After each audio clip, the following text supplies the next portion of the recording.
Good morning, here we are at our showroom in Bali. We're about to go and jump on a flight to Java to go and reclaim some timber. And our plan is to bring you all along for the ride so you can see where the timber for Nusantara Lifestyle's furniture actually comes from. Wait, you're not coming?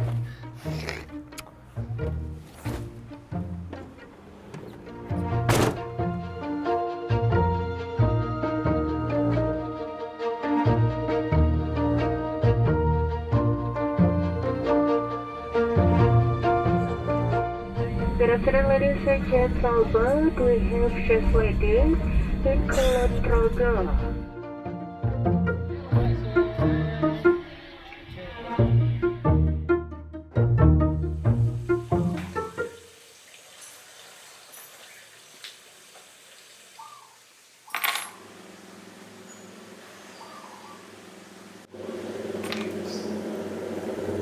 So today we're off to the hills outside of Yogyakarta to an area called Gunung Kidul, where we're going to knock ourselves down a house.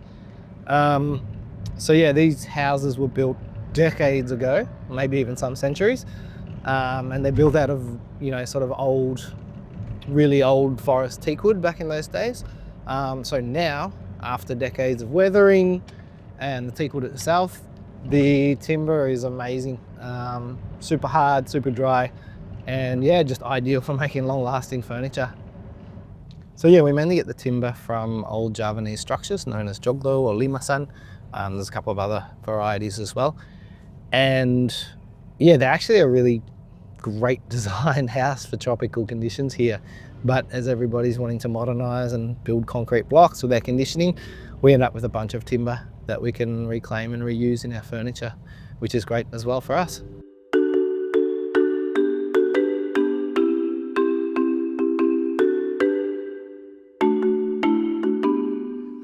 All right, so we've finally arrived in the village here up in the hills outside of Jogja. That turns out 2.5 hours away. And what you can see here is villages like this, traditional villages, are built actually out of, a lot of them at the front of the houses already made from cement or made from stone.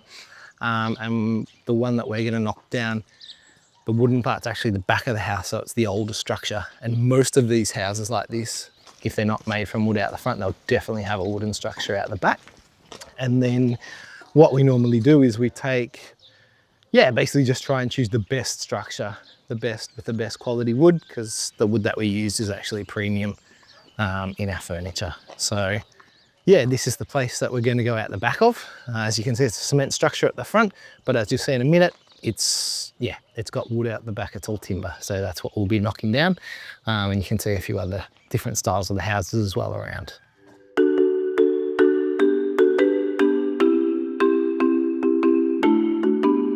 Yang sini tuh merat. Merat. Ini yang ini. Yang apa? Nah, yang ini. Oh, beda lagi toh? Ya beda. Ini under. Under.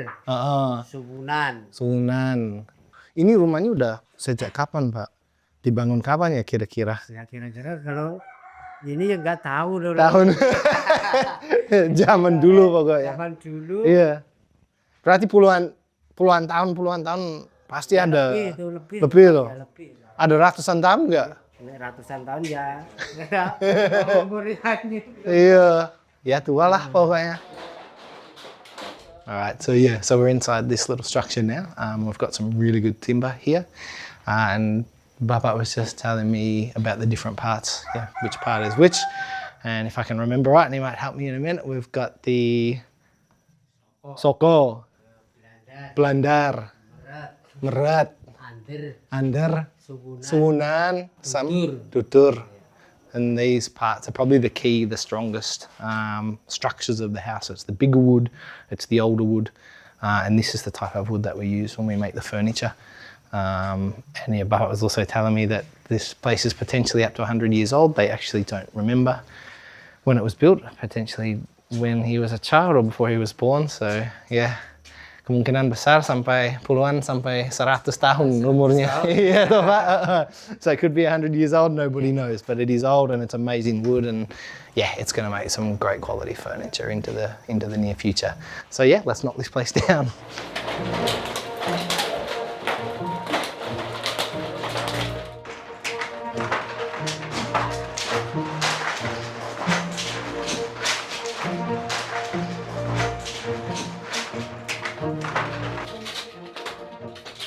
So yeah, we were talking earlier about how old and strong the frame of the house is, the structure of the house with this sort of wood. But as you can see, there's also a lot of other timber in the house. If you have a look at the, at this roof here, this is all teak wood as well. It's just newer, and as new as, not in brand new, it's probably 10, 20 years old when they redid the roof.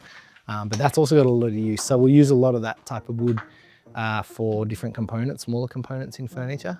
We will pick and choose the good stuff and leave the stuff that's not so good behind. But yeah, it's not just only that sort of old, thick, strong, centuries old wood that we use, but some of the other stuff as well. And then yeah, basically all of this wood, although some of these panels won't be used for anything, they're pretty much useless. But we will often sort of take that stuff and donate it, leave it here with the local village to use in sort of traditional ovens, or yeah, whoever's got a use for it. There's always a use for wood like that. So every part of this gets used, yeah. Every part except these old tiles. They're done. So yeah, as you can see here, the previous occupant of the house has written their birthday or their child's birthday or someone's birthday so they don't forget. There's a name up the top there. I can't see who it is, but we've got Lahir Hari, which is the date of birth, and it looks like 1979 on the 27th of the Javanese month of Jumad Dilakir, apparently. So I don't know what month that is, but yeah, someone's done that so they don't forget their date of birth, which is smart.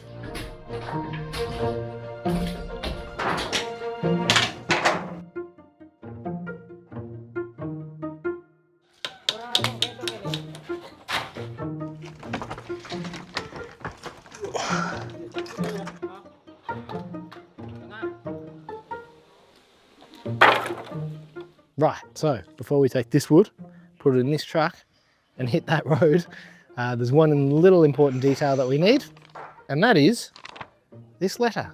And what this letter allows us to do is basically a letter of permission from the village government that allows us to take the wood back to Jogja. And importantly, it's also a really major part of the certification process for our reclaimed wood.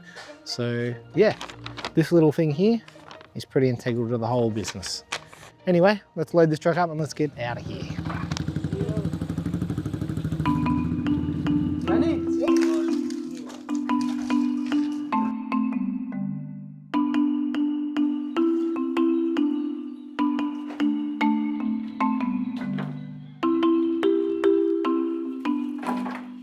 So these guys are going to finish loading the truck. We're going to boost down the mountain, get down to town and see if we can meet them down the bottom before it gets dark or before it pours with rain.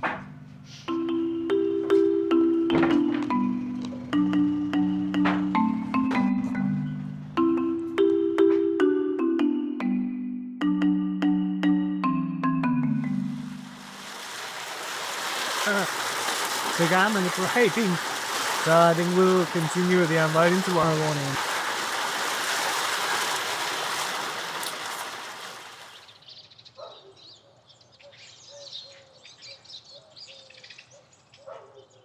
Okay, so the truck made it down through the rainstorm yesterday afternoon, and then last night while we were tucked up having a meal and having a rest, they unloaded everything at our facility here. However, it doesn't end there. Now we take this reclaimed timber and we got to turn it into some furniture.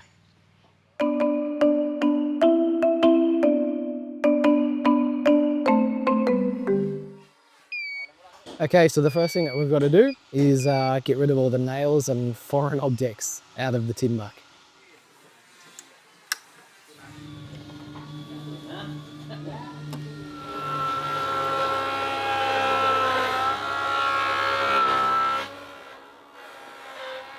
So once we've removed the nails, we then cut the wood down into components, profile it, get it, I guess, more into a form that we associate with normal timber, so then we can start to make the furniture.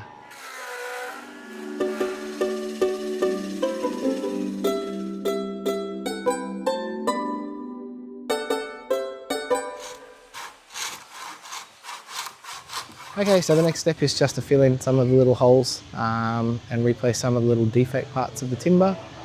And yeah, while we use premium timber in all our furniture products, which is, by premium I mean like the best choice wood from the timber that we've reclaimed, there will be times where there's some little holes or little defects that need to be replaced like this. And it impacts the strength and quality of the timber in absolutely no way whatsoever. It's still super strong, still super good, but we feel that it just adds a little bit, that unique element to the wood, and represents the stories, that of the wood's previous life.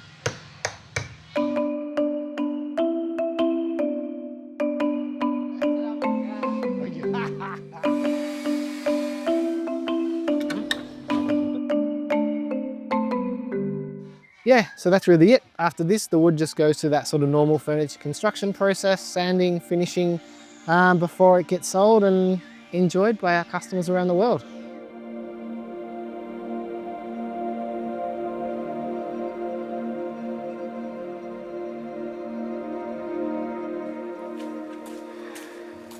Yeah, so that's it really. It's a little bit simplistic, but it's a good overview of where our reclaimed timber actually comes from, and also the process required to get it to the point of being a piece of furniture.